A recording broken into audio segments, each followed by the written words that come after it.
we still had some existing authority, but we weren't able to send equipment, capabilities, systems out to Ukraine because we didn't have it on our stocks. During that time, during that 6 months lag, because we weren't able to do that, that also impacts packages going down the road. So we're going to make sure Ukraine gets what it needs, in the future. But to push back on that criticism, I would say that when you don't have what you need on your shelves, it makes it hard to send out that equipment, in the timetable that Congress gave us when it was authorized. So is the plan now to move at a faster rate than you've been moving, so you can get it done before President Biden ends his term? I think we'll have more to share in the coming days. I just don't have more for you right now. Noah. Just to ask a follow-up on that. Because of the issues in getting the supplemental approved, and certainly the issues in replenishing stocks, because of that, all of that was known when the supplemental was passed in April. Is there a reason that the funding or the authority wasn't extended beyond the fiscal year? Well, I think also, Noah, you have to remember that we're talking about also working with the defense industrial base that has to backfill our own shelves. So there's a lot of coordination and timing here. We did ask Congress for that authority to extend, and that did not happen. So now we are in a different place. So I can't go back and answer questions of like what if this happened and when. All I can tell you is that we're committed to making sure Ukraine has what it needs, and we're going to do it. And that's a commitment that this president has made. And when we have more to share, we will. Jared. Sabrina, how comfortable is the department with the department's understanding on what the Israeli military's intentions and near and midterm plans are in Lebanon operationally? Have the Israelis briefed you on what they intend to do? So I'm not going to go into more details of the conversations between the Secretary and Minister Gallant, but it's something that has been discussed, and it's something that the Secretary continues to, in all of his conversations. I think you've seen the readouts. It's something that he asks about and that they discuss, but I'm just not going to go beyond the readout. Yeah, in the back. It's being reported that 60 additional U.S. troops are being deployed to Cyprus to help with potential mass evacuations of U.S. citizens from Lebanon. Can you confirm that? I cannot confirm the number, but what I can tell you is that we are sending a small number of additional U.S. military personnel forward to augment forces that are already in the region. I'm just not going to be able to provide you more specifics. I know I've seen the reporting. I know it's frustrating, but I'm just not going to be able to confirm more. And just to follow up with the story from last week, is it the Pentagon's view that it's acceptable under the laws of war to booby-trap civilian objects and place them amongst civilian populations? Is that acceptable for any nation to do? That's something that, without commenting on an operation that the U.S. military had no involvement in, it's hard for me to get into the hypotheticals. I'm not a lawyer. I'm not going to try and go down and explain, legalese from here.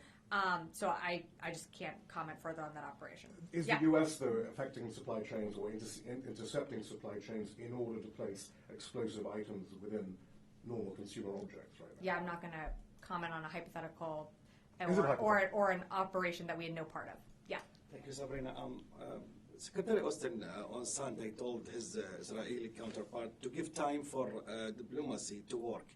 And on Monday, we saw that Israel started to bomb Lebanon. And today, the Israeli Defense Force has announced that they call up on the deployment of 2 reserve brigades to the border with Lebanon.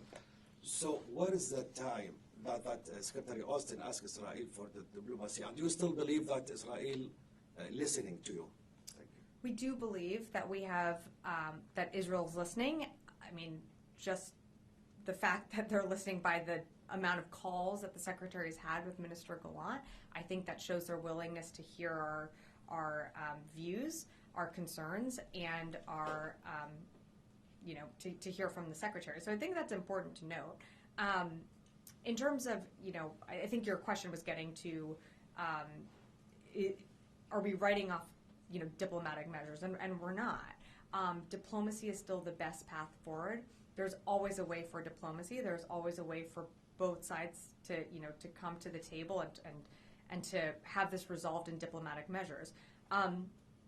From the very beginning, I mean, since October 7th and then, October 8th, when we've moved additional assets to the region, the whole focus of this administration has been to not only de-escalate, but, to send a message of deterrence.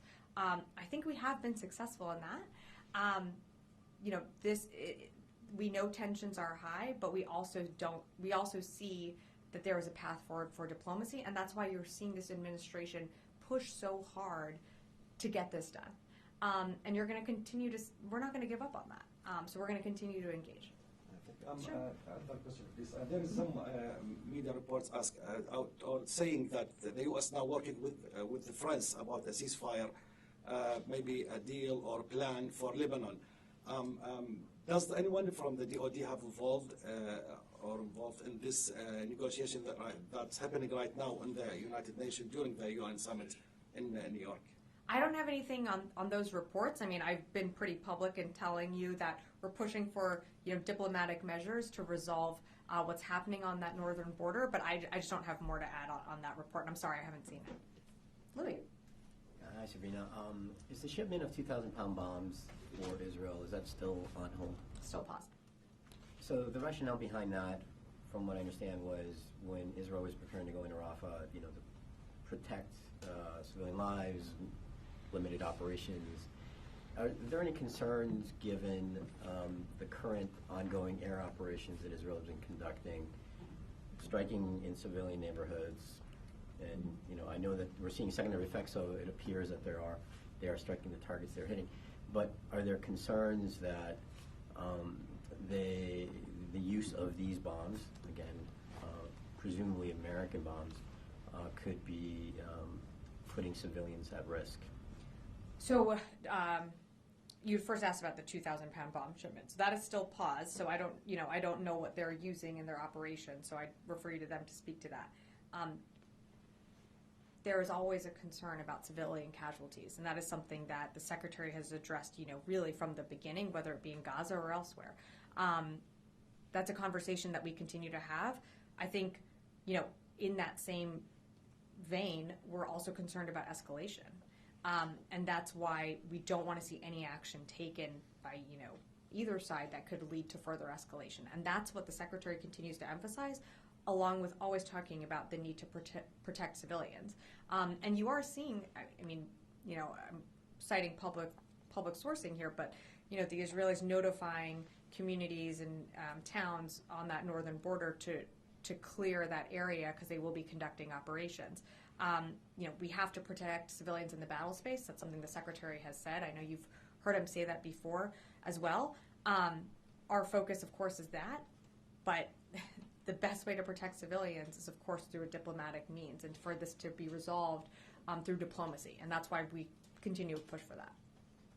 Is the Secretary in the future planning to meet or travel to Israel in the future? Yeah, I don't have any announcements to make in terms of travel, but when we do, you'll be the first to know. Yes, in the back. Thanks, Sabrina.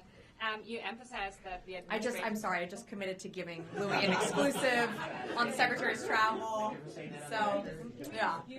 Yeah, sorry. And, we'll discuss later. Sorry, go ahead. Thanks.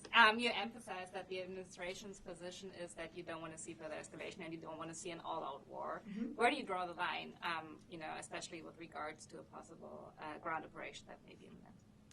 Well, like I said, I don't know that it is imminent. And what we continue to push for, and I'm not trying to use a tired talking point here, it's actually just, the fact is that we do continue to push for a diplomatic resolution here. From the Secretary to, the interagency, that's something that we continue to engage on. And, in terms of the conflict itself, we still believe, like right now, the conflict has been contained to Gaza.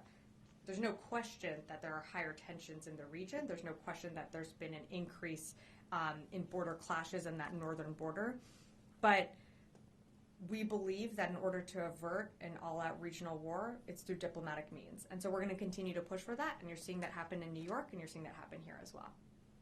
Last one.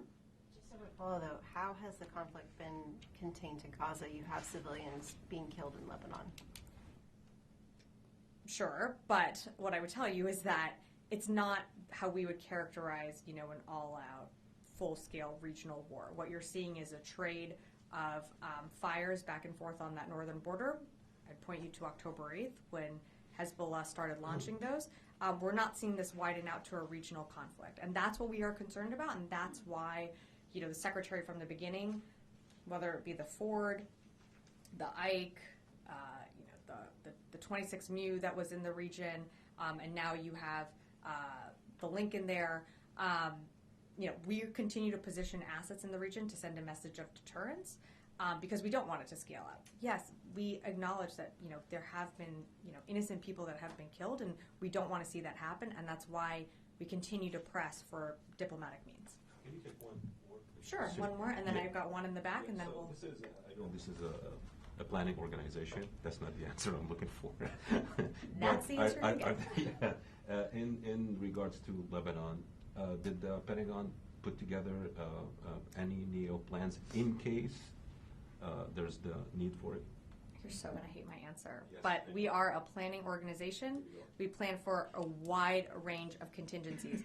I will point you back, though, to early on last year, or sorry, late last year, but early on after October 7th, when I think I was up here, General Ryder was up here getting a lot of questions about NEO.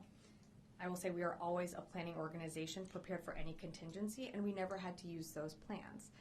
We will always have plans on the shelf so we can dust off at any time, and that is the amazing thing of our military is we are able to surge capabilities to the region, and the Secretary did just that. And we have incredible firepower in the region right now. So again, I'm not going to get ahead of anything, and that's also a State Department decision to make, but Fadi, to answer your own question, we are a planning organization. All right, Mike, and then I'll wrap up. Pentagon often talks about deterrence and giving Israel enough to defend themselves. Does this administration, would they like Israel to actually win their battle, win their war against Hamas, win their war against Hezbollah? Do you have a position on that, one way or the other? Well, I think we've said time and again that we support Israel's right to self-defense. What a win looks like is really for Israel to define, but we are supporting them in their right to self-defense. And of course, we understand and know the threats that they're facing from these terrorist organizations, and that's why we are supporting them in their fight against the threats that they face on their borders. But beyond that, I just don't have more to add. Okay, thanks everyone.